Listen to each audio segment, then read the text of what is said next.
അസ്സലാമു അലൈക്കും. ലെനസ് ബ്ലോഗിലേക്ക് എല്ലാവർക്കും സ്വാഗതം. ഇപ്പം ചക്കൻ്റെ സീസൺ ആയതുകൊണ്ട് അധികം വീട്ടിലും ചക്കകളുണ്ടാവും. അപ്പം അത് വെറുതെ കളയേണ്ട ആവശ്യമില്ല. വർഷങ്ങളോളം സൂക്ഷിക്കുന്ന വീഡിയോ ആണ് ഞാൻ കാണിക്കാൻ പോകുന്നത്. കൈമലും കത്തിമലും ഒക്കെ ഞാൻ വെളിച്ചെണ്ണ തടവിൻ്റെ ശേഷമാണ് ഞാൻ ചക്ക വെട്ടിയെടുക്കണത്.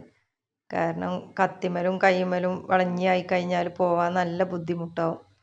ഇതാവുമ്പോൾ ഒരു തുണിക്കണ്ടം കൊണ്ട് തുടച്ചെടുത്താൽ മതി, അല്ലെങ്കിൽ പേപ്പർ കൊണ്ട് തുടച്ചെടുത്താൽ മതി ഇങ്ങനെ ചെയ്യുകയാണെങ്കിൽ.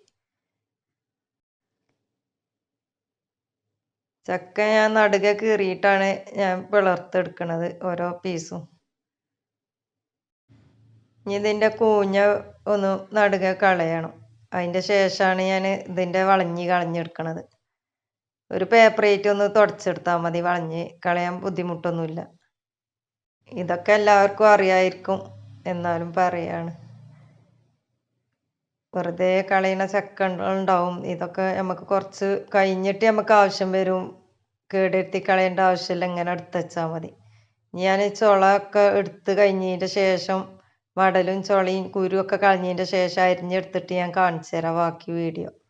ഫുള്ളായിട്ട് മൊത്തത്തിൽ ഒരു ഫുള്ള് ചക്കയും എടുത്തിക്കണ്.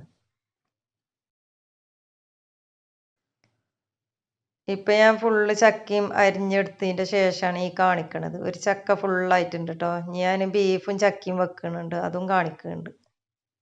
ബീഫ് മസാലകളൊക്കെ ഇട്ട് വേവിച്ചെടുത്തതിൻ്റെ ശേഷമാണ് ഞാൻ കുക്കറിലേക്ക് ഇട്ട് കൊടുക്കുന്നത്. പിന്നെ ചക്കിക്കുള്ള ഉപ്പും മഞ്ഞൾപ്പൊടി മുളകും പൊടി മാത്രമേ ഇട്ട് കൊടുക്കണുള്ളൂ. ബീഫ് വേവിച്ചപ്പോൾ ഇഞ്ചി വെളുത്തുള്ളി പച്ചമുളക് മല്ലി മഞ്ഞൾ മുളകും പൊടി പെരിഞ്ചീരകപ്പൊടി ഒക്കെ ഇട്ടുകൊണ്ട് വേവിച്ചെടുത്തതാണ്.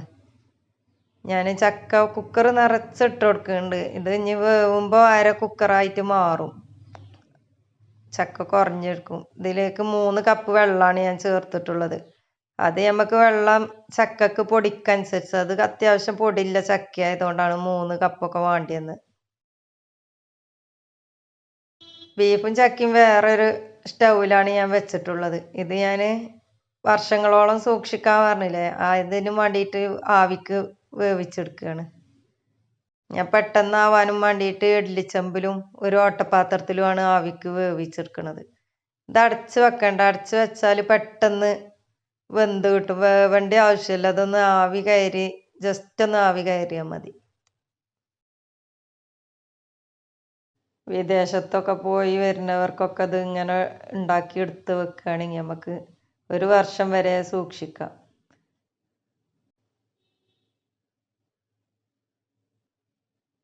ഇപ്പം ഞാനിത് അടിയിൽ നിന്ന് കുറേശ്ശെ മാറ്റിയെടുക്കുകയാണ്. ഇത് ഇഡ്ഡലി പാത്രത്തിലായതുകൊണ്ട് ഇളക്കി കൊടുക്കാൻ പറ്റായിട്ട് ആയത് നമുക്ക് ഇത് കോരി മാറ്റാം.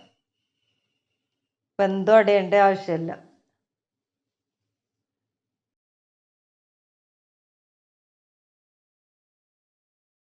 ഈ ഓട്ടപാത്രം ഒന്ന് നന്നായി ഇളക്കി കൊടുക്കുകയാണ് ഞാൻ.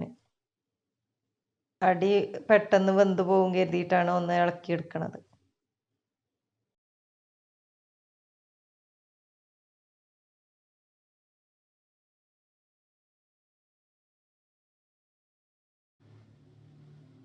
നമുക്ക് ഒരേ സമയം തന്നെ 2 ചക്ക 3 ചക്കയൊക്കെ ഒരേ സമയത്തിന് പച്ചയിൽ കിട്ടുകയാണെങ്കിൽ ഇതേപോലെ തന്നെ ഉണ്ടാക്കാം.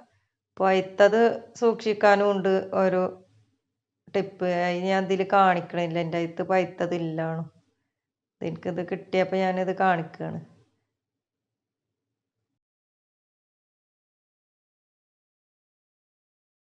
വിദേശത്തുള്ളവർക്കൊക്കെ ചക്കക്ക് ഭയങ്കര ഇഷ്ടമാവും. കാരണം അവർക്ക് കിട്ടാനുണ്ടാവില്ലല്ലോ. അവർക്കൊക്കെ ഇങ്ങനെ എടുത്ത് വെച്ചാൽ നല്ല ഉപകാരമായിരിക്കും. ഇനിയിപ്പോൾ ഇത്രയും കൂടി ഉണ്ട് വേവിച്ചെടുക്കാൻ. അത് ഞാൻ ഇനി അടുപ്പത്ത് മാറ്റിയതിൻ്റെ ശേഷം അതിലേക്ക് ഇട്ട് കൊടുക്കുകയാണ്. ഞാൻ ഇതിലേക്ക് ഇട്ട് കൊടുക്കുകയാണ് ബാക്കി വന്നതൊക്കെ. കുറച്ച് ഞാൻ പച്ചയായിട്ടും സൂക്ഷിക്കുന്നുണ്ട്. അത് ഒരു 6 മാസം ആവുമ്പോഴൊക്കെ നമുക്ക് കേടാവാതെ വെക്കാം. ചില വീട്ടിലൊക്കെ ചക്കകൾ ചീഞ്ഞ് ചാടിപ്പോണ അവസ്ഥകളൊക്കെ ഉണ്ട്. അങ്ങനത്തെവർക്ക് വേണ്ടിയവർക്ക് കൊടുത്ത് ഇങ്ങനെയൊക്കെ ചെയ്താൽ മതി. വെറുതെ കളയേണ്ട ഒരു ആവശ്യമില്ല. കാരണം എന്താ വെച്ചാൽ ചക്കൻ്റെ ഗുണങ്ങൾ എത്ര പറഞ്ഞാലും തീരൂല. ഇപ്പം ഞാൻ ഫുള്ളായിട്ട് ഇതിലേക്ക് ഇട്ട് കൊടുത്തു വേവിച്ചതിന് ശേഷം. ഇനി ഇത് നന്നായി തണുക്കാൻ വെച്ചതിന് ശേഷം തണുത്തിട്ട് വേണം നമുക്കിത് കവറിലാക്കാൻ. ഇത് പച്ച ഞാൻ കുറച്ച് ഇങ്ങനെ വെക്കുന്നുണ്ട് പറഞ്ഞല്ലോ, അതാണിത്. ഇത് ഞാൻ പറഞ്ഞില്ല 6 മാസം വരെ സൂക്ഷിക്കാം.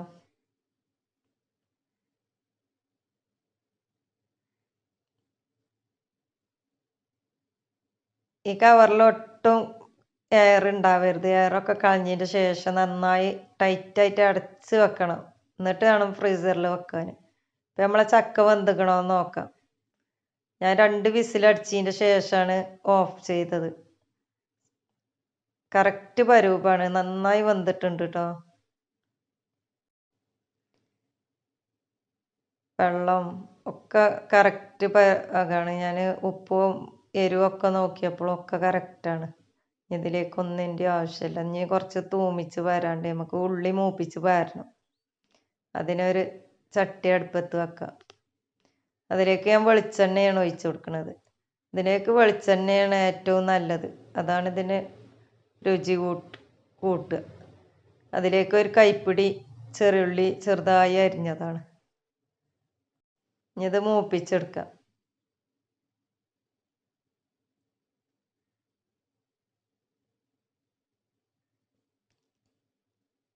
ഇതിലേക്ക് 2 തണ്ട് കറിവേപ്പില ഇട്ട് കൊടുക്കാം.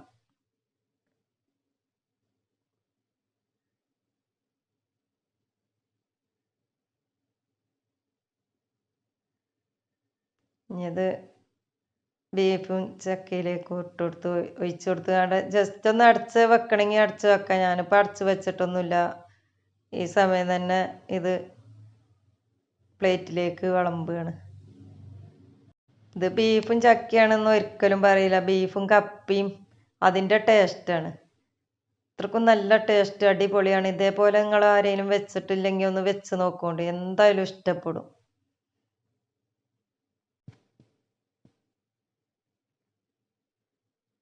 ഇപ്പം ഈ ചക്കൻ്റെ ആവിയൊക്കെ പോയി ചൂട് നന്നായി പോയതിൻ്റെ ശേഷമാണ് ഞാൻ കവറിലേക്ക് മാറ്റുന്നത്. ചൂട് ഒട്ടും ഉണ്ടാവരുത് കേട്ടോ. ചൂടുണ്ടായാൽ ഇതിലേക്ക് ആവിയും ഉണ്ടായി അത് ഇറങ്ങിയാണ്ട് പിന്നെ അത് കേടുവരാൻ സാധ്യത ഉണ്ട്. നന്നായി തണുക്കാൻ അനുവദിക്കണം.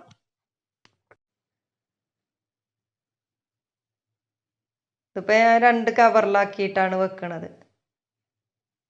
നമുക്ക് ആവശ്യമുള്ള നേരത്ത് ഓരോ കവറാക്കിയിട്ട് വെക്കാന്ന് കരുതിയിട്ടാണ്. തോരൻ വെക്കണമെങ്കിൽ തോരൻ വെക്കാം, ബീഫും ചക്കയും വെക്കണമെങ്കിൽ അങ്ങനെ വെക്കാം. ചക്ക കൊണ്ട് അട ഉണ്ടാക്കുമല്ലോ, അങ്ങനെയൊക്കെ അത് ചെയ്യാട്ടോ. ചക്ക അട ഉണ്ടാക്കുകയാണെങ്കിൽ നമുക്കിത് നന്നായി വേവിച്ചതിൻ്റെ ശേഷം ഫ്രിഡ്ജിൽ വെക്കുക, അങ്ങനെയും ചെയ്യാം. ഇത് നമുക്ക് കൂട്ടാനുകളൊക്കെ ഉണ്ടാക്കാനും വേണ്ടിയിട്ടാണ് ഞാൻ ഇങ്ങനെ എടുത്ത് വെക്കണത്. ഇപ്പം 2 പാക്കറ്റും ഞാനിത് ഇപ്പോൾ ഫ്രീസറിൽ വെച്ചതിൻ്റെ ശേഷം കാണിക്കുകയാണിത്. 3 പാക്കറ്റും. അടുത്ത വെറൈറ്റി വീഡിയോയുമായി കാണാം ഇൻഷാ അല്ലാ. വീഡിയോ കാണാം. ബൈ.